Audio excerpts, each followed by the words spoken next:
કાલોલમાં CC રોડની કામગીરીમાં કોન્ટ્રાક્ટરની ગંભીર બેદરકારી. વીજ થાંભલા દૂર કર્યા વગર જ સીસી રોડ બનાવી દેવાયો. પીગડી ફાટક રોડ ડેરોલ સ્ટેશનને જોડતો 3 કિલોમીટરનો રોડ બનાવી દેવામાં આવ્યો. વીજ થાંભલા રસ્તાની વચ્ચે હોવાને કારણે વાહન ચાલકો મુશ્કેલીમાં મુકાયા છે અને કેમ વીજ થાંભલા હટાવ્યા વગર આ રોડ બનાવી દેવામાં આવ્યો તેને લઈ સવાલ ઉઠી રહ્યા છે.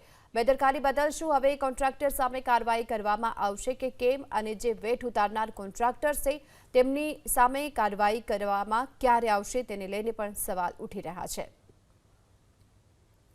વધુ વિગતો મેળવીએ સંવાદદાતા હનીફ ભગત આપણી સાથે જોડાઈ ચૂક્યા છે. હનીફ, કોન્ટ્રાક્ટરોને શું આ વીજ થાંભલો ન દેખાયો ને આ પ્રકારે રોડ બનાવી દીધો છે, હવે શું કાર્યવાહી કરાશે?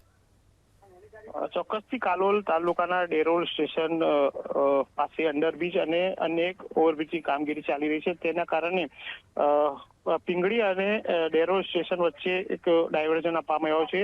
લગભગ 3 કિલોમીટરનું આ ડાયવર્ઝન છે અને ડાયવર્ઝનનો સીસી રોડ ભરવામાં આવ્યો છે.